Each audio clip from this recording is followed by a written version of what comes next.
Hello, thank you. Yeah, this is exciting. Oh, Miss Monica.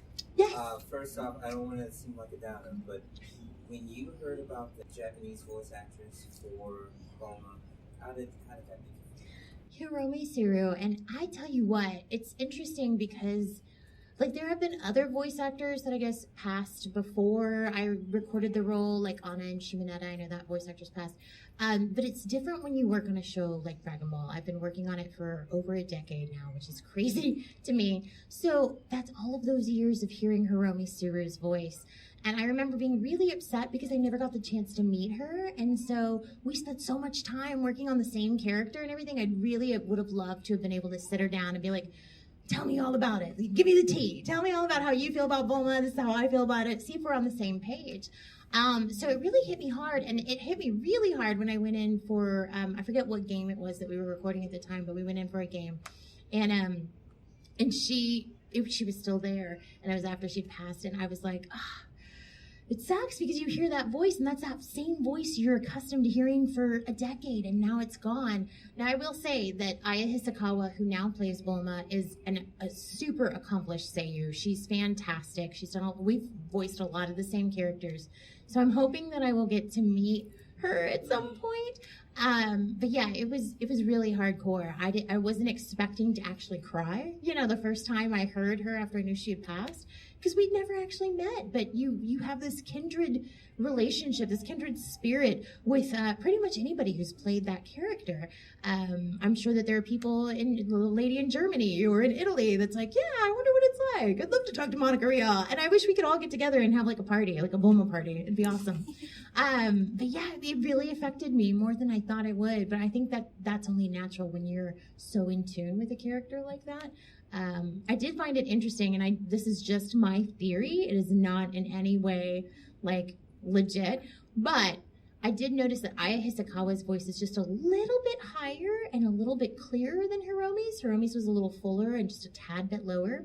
So I found it interesting in the Broly movie that when Bulma makes her wish, she talks about the wish that she's going to make, it's to be a little younger, which would in turn make her a little higher pitch. And I was like, I wonder if they did that on purpose. Because that would be a really cool way to kind of like, hey, I know she sounds just a tiny bit different, but here's why. So I thought that was smart. I don't know if they did that on purpose, but I like to think they did.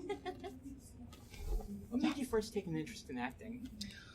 Oh gosh, what made me first take an interest in acting? Well, I was a ballerina from the time I was 3 until I was about 12. And then I had a horrible roller skating accident. Seriously, I was a huge klutz. And so I realized that I needed to kind of shift gears. I was not going to be a professional ballerina. And yes, at 12, you know that. It's really sad. And it all worked out for the better. I was always the kid in ballet that was loud and obnoxious and silly. So I kind of always knew that maybe that wasn't for me, but I had invested so much time and effort into it. I'm like, I'm going to do it. And so when that accident happened, I was like, okay, well, switching gears. And at 12, that's not something that you're thinking about as your whole life career. Like, what am I going to do now? And I started thinking about the things that I enjoyed about dancing. I love music. I love movement. I love performing for people. I love bringing music to life, like giving it a vibe with your body and being able to communicate a story through movement. And I thought, okay, that's what I love about it. How can I take those things and move into another, genre of entertainment or something that I also enjoy? So I started thinking about theater. I had done school plays and things like that. And I'm like, you know what? I really enjoyed it. Like, maybe I should try that. So I, in 6th grade, started taking theater classes at my school.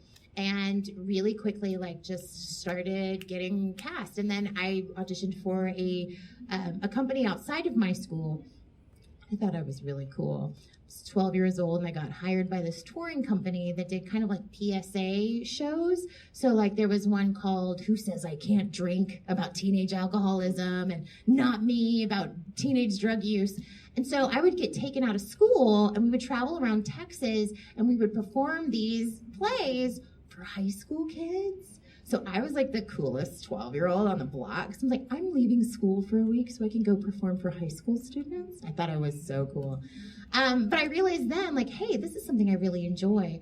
And so I just continued all the way through high school, college, and I still continue to take classes to this day. But yeah, it really took some soul searching to be like, and I don't know why, because now I'm like, well, of course I should have been an actor. I was a ham my entire life. Like, why wouldn't I?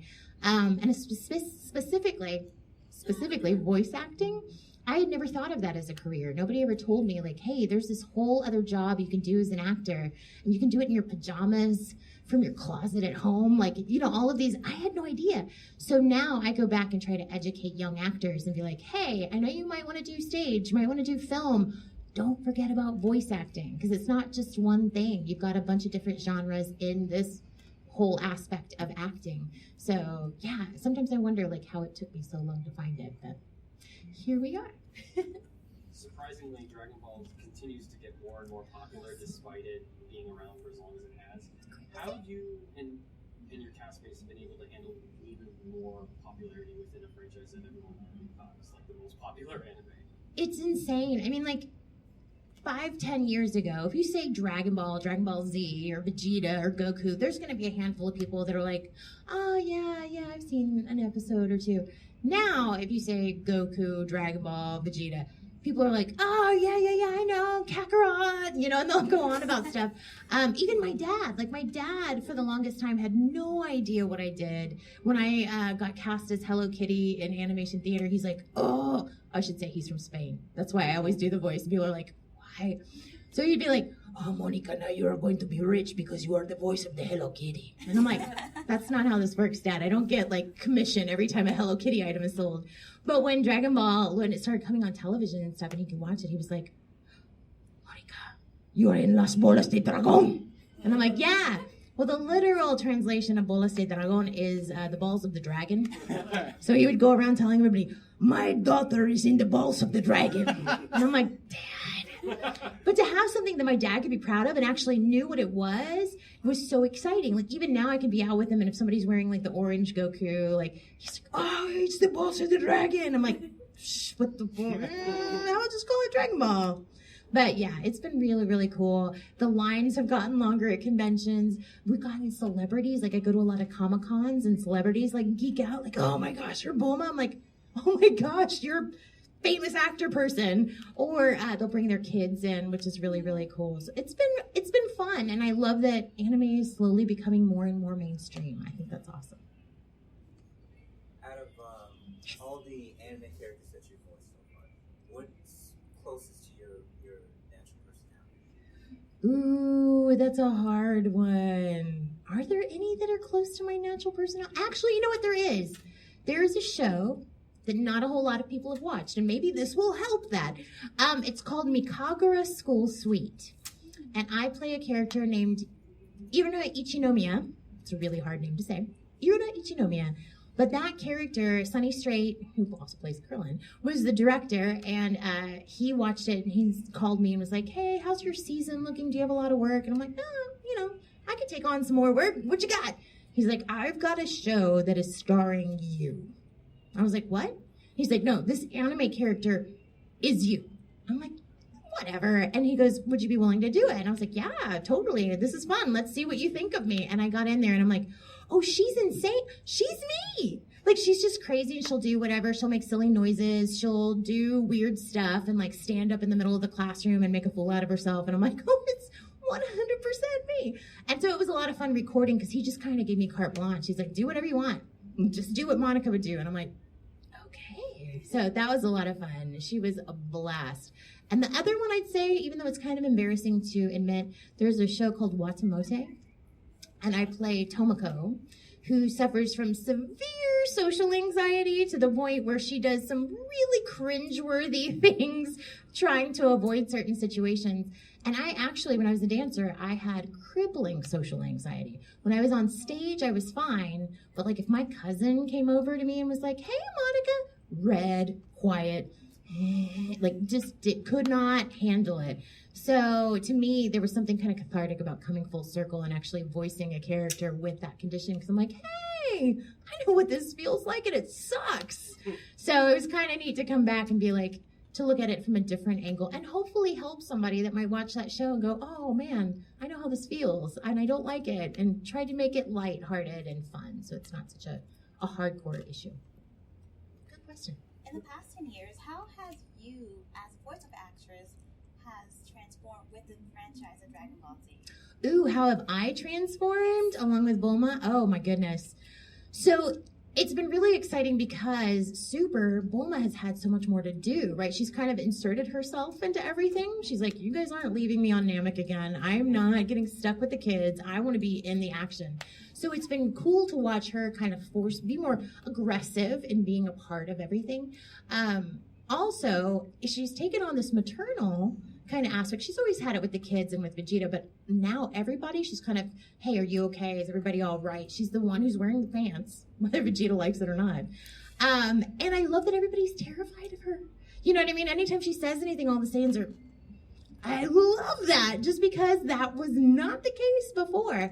And I think that her empowerment over the course of Super especially has kind of empowered me. Like now if you see me with those guys, I'm like, all right, Sonny, you go do this. Okay, Chris, you go over there. Sean, just sit there and look pretty. Okay, now you do this. You know what I mean? I've kind of taken on her vibe.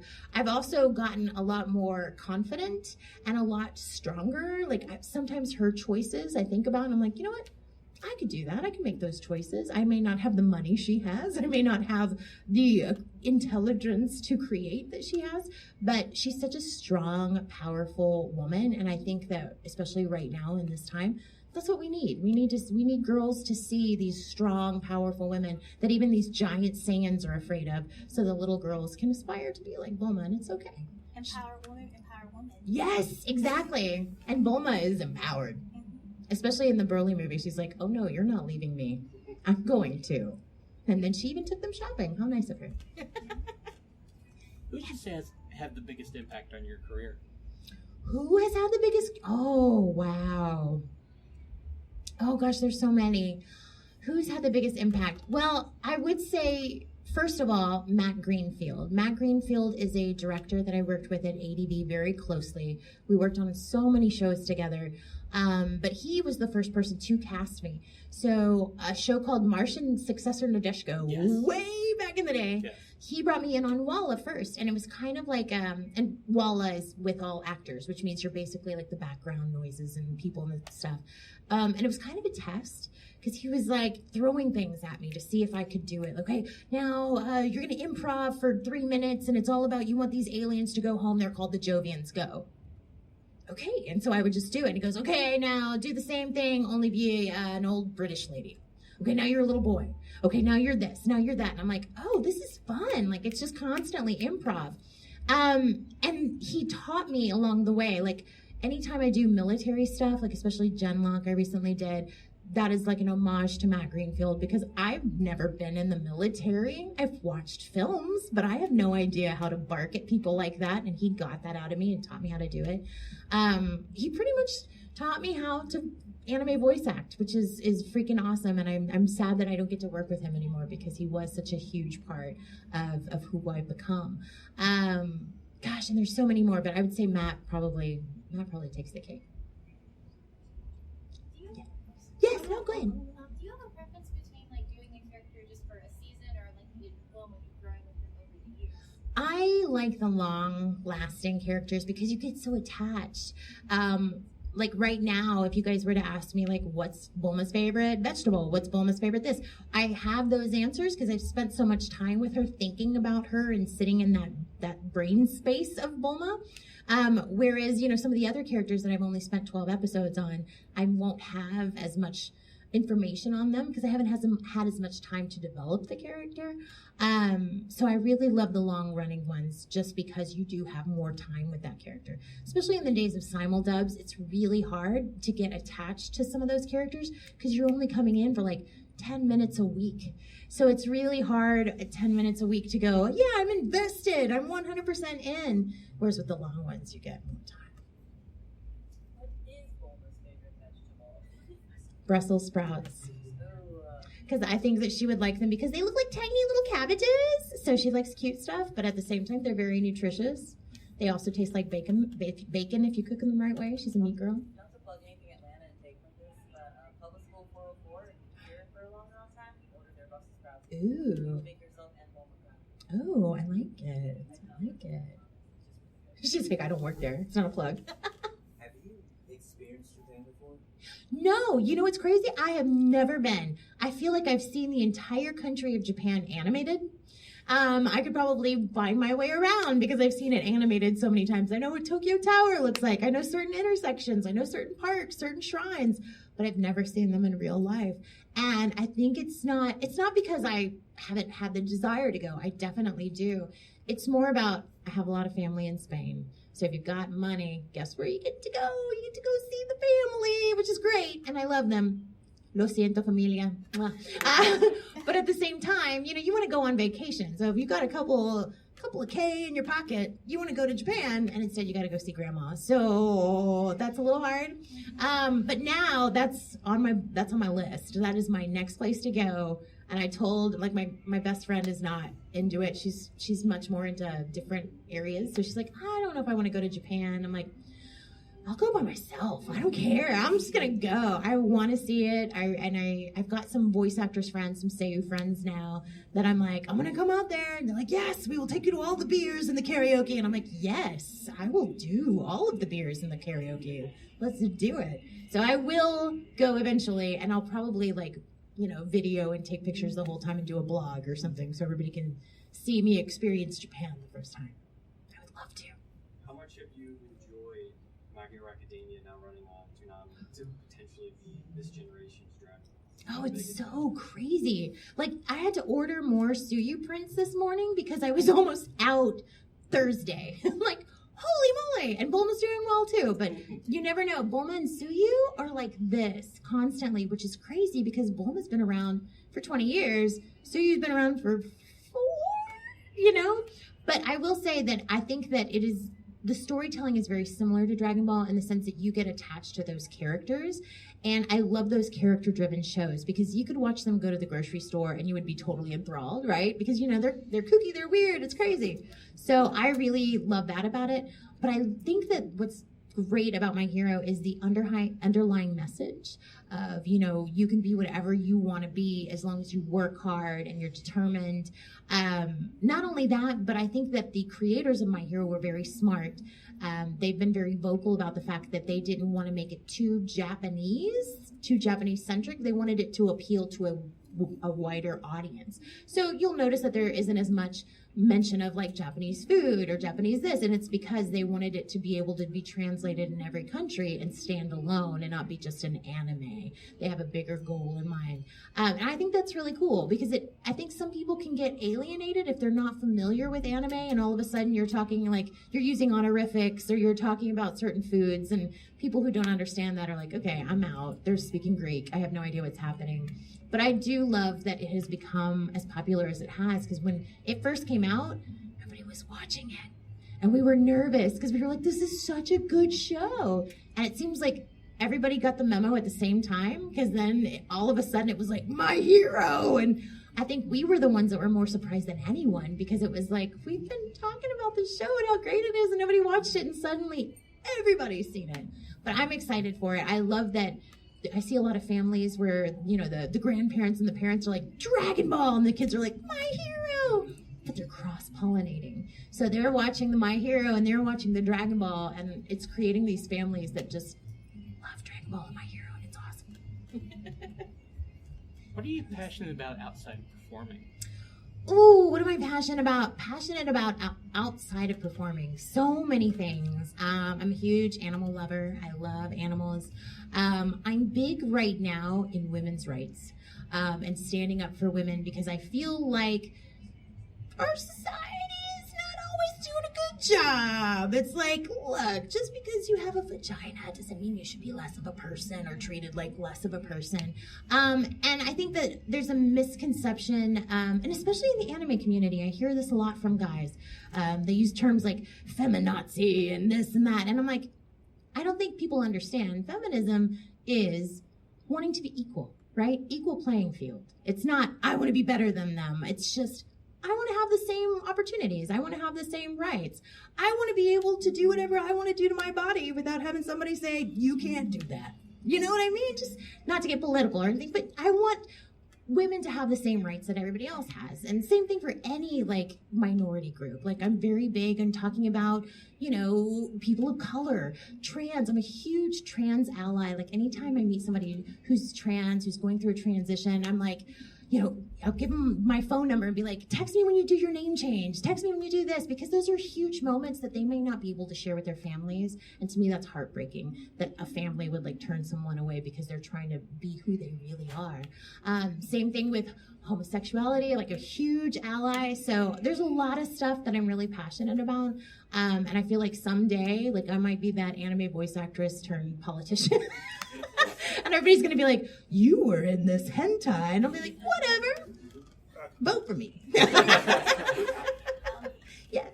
So, can you give a word of support for those who are LGBTQ plus A and of the trans community? I do a workshop on that as an ally. I recently did it in Boston. Fun. Just for people to feel comfortable and have a safe and open space. Yes, I think that's brilliant, first of all, that you do that. And I will say there is, not to plug anime or to bring it back to anime, but David Wald is a fantastic voice actor, but he's also a director. And he went to Sentai Filmworks and was like, I have this mission. He is a gay man, and he's like, look, you guys are missing a key market here. There are a lot of LGBTQ people who want to see anime that relates to them. And there's this whole market over there that has not been brought over because everybody's a little too scared to touch it. And he's like, I tell you what, if you bring it over here, I will make it work. I will get out there. I will put the word out. I will say everything. I will do whatever I have to do to make it happen. So first of all, I would say to them, we're working on it. We're bringing stuff over. He just brought Love Stage over, which is a beautiful, I mean, that's what's crazy to me is that it's not even about the two main characters being in love and being men. It's just a beautiful love story. You know, they just happen to be dudes. There's so many different shows that he's bringing over. But I would say to all of my LGBTQ plus A friends, I know it's hard. I know it's difficult. I see the pain. I see the struggle daily. But I think that this community has the opportunity to be the catalyst, the change, because we are all weirdos, right? We're all weirdos, and it's awesome, and it's glorious. You can dress up in whatever you want. You can look whatever you want. And if somebody side-eyes you, it's on them, not you, right? So I feel like I really want to invite more people from that community and like, hey, come over to anime. Come see that we're not all... We're weirdos, but the great kind of weirdos, not the bad kind of weirdos. And then it is such a welcoming community, and everybody's got arms, you know, outstretched. So I'm really hoping that maybe some of those folks will find solace in anime and this environment and these people. Because, you know, every community has their bullies, but I think overall, anime and even some of the gaming, but mostly anime is very inclusive and a very friendly place to be. Thank so you. I hope so. Thank you guys so much.